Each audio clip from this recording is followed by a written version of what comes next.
Hi, my name is Nick Kruger. I'm your student's teacher for College in the Schools Introduction to Fiction. It's a course through the U, and your students are earning college credit and getting a really good deal on it, actually. I make them work really hard in this course. It's a very rigorous course with a lot of work, and it's a lot of work for me too. So I've definitely put in my time on this course as well. My lines of conferences tend to be very long, and so in hopes of alleviating at least some of that length, I'm having a YouTube, what I'm terming a pre-conference conference, where I'm with my two advanced classes, the CIS and then the advanced US Lit. I'm kind of talking through in general about the course, and then when you come to conferences on Thursday or Friday, I will have some examples of your students' work, and we can talk through a little more specifically as it pertains to your student.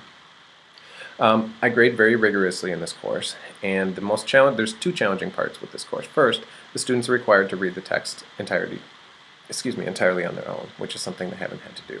In Advanced US Lit, we had some books where they would maybe read half of it on their own, but the way this course is structured, they are reading a book at home, and while they're reading that book at home, we'll be talking about the previous book in class for 2 weeks. At the end of that 2 week period, they will turn in two things. First, what I'm calling the initial response, and the initial response is as the student's reading through the text the first time on their own, these are the notes they take, these are the questions that they want cleared up, the things they're not understanding, ideas, things they're noticing. I want this to be kind of a reading check to be able to prove to me that they did do the reading, and I'm hopeful that if they do this well and spend some time on it, it's going to be useful to them in terms of writing their final papers, because they'll have gathered some information, they'll be kind of collecting some thoughts and some things like that. Let's do the first day of the book before we start to talk about it. And then I will give them another book. Okay? So after we've spent 2 weeks talking about the book, students are required to write 2 essays of 750 to 1,000 words. I grade one of these two, and I can guess what you're thinking right now, that you should be grading both, and I agree. If it were up to me, that students would only write one essay, but the University of Minnesota needs to be able to prove to other colleges that the students are doing an appropriate level of work and an appropriate difficulty level of work to be able to earn collegiate credits. The credits in this course are transferable to most schools, I think with the exception of maybe a couple Ivy League schools, but the vast majority of credits transfer. If you'll be attending the University of Minnesota, the actual grade will transfer, so you start day one of your freshman year with a 3.0 GPA or 4.0 GPA.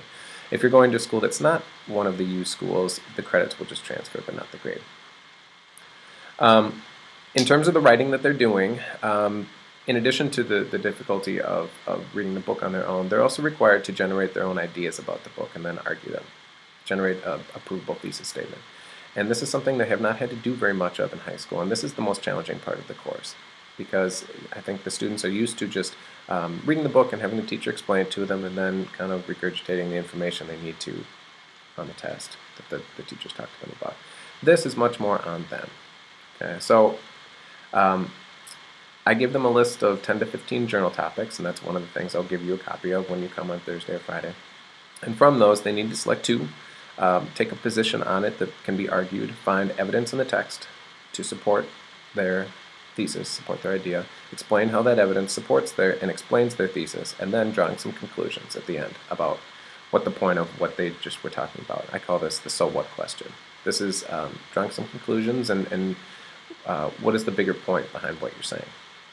So this is fairly sophisticated stuff, as I said, for them, and as I said, I grade them very rigorously.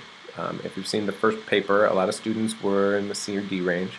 I'm allowing a full rewrite for full credit, and to be able to grade them that rigorously, two things. One, I need to push them, and so that's why I grade them as rigorously as I do. I think that these students are very capable of writing collegiately, at a collegiate level, but they're all strong writers, and so the only way to really get them to work hard at this and to really take it seriously is to push them. And so I grade very tough, as I said, but to justify doing that, I give them lots and lots of feedback, and I really pick their argument apart, and I talk about places where their argument might be a little bit weak, places where their argument could use more evidence, places where their argument is incoherent or doesn't really work. I give them things to consider, different scenes, different quotes, different characters, different directions they could take their argument. I really spend a lot of time on their papers. I usually do about 2 to 3 papers an hour as I'm grading them, so 20 to 30 minutes per paper. And I'm usually giving, I don't know, 20 to 30 comments per paper, and then kind of a chunk of text at the bottom where I really kind of go over their paper. So over the 4 or 5 years I've taught this, 3 or 4 years I've taught this, I've only had a handful of students even come up and ask me any questions about their paper. And these are students who are used to A, if not A or B work, used to doing very well. And also, they're students who are very comfortable arguing a position or questioning a teacher if they don't feel that the grade they received has been legitimate or accurate. And so I spend a lot of time to really prove to them why they got what they got, how they could improve it, and what they could be thinking about doing differently for the next paper. By the time we get through with this process, the student's writing has come a long way. I just had some student in class who had talked to a former CIS student who is in college, and he said that several of his professors have been asking him to tutor the other students because thanks to the CIS literature course that I teach and the CIS composition course that Mr. Hackney teaches, the writing was so far above the other students that he could serve as a tutor for them.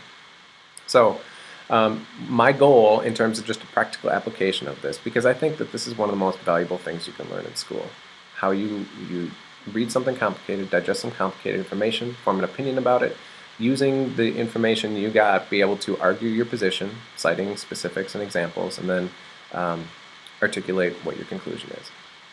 And I don't think it's necessarily as important as it pertains to literature per se.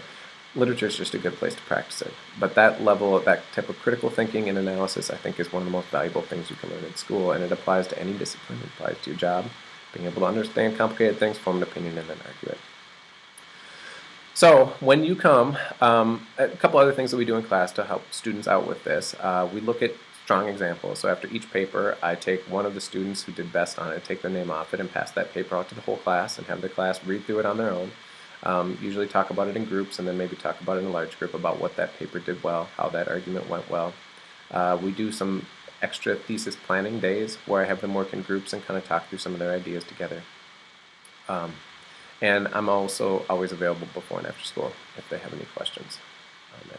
So when you come on Thursday or Friday, I'll have a couple things for you. The other thing I meant to say is if you are interested in seeing how your student did on the first paper, or any of the papers for that matter, you can ask them to open up their turnitin.com account, and you can see their actual paper and my actual feedback. Everything's online.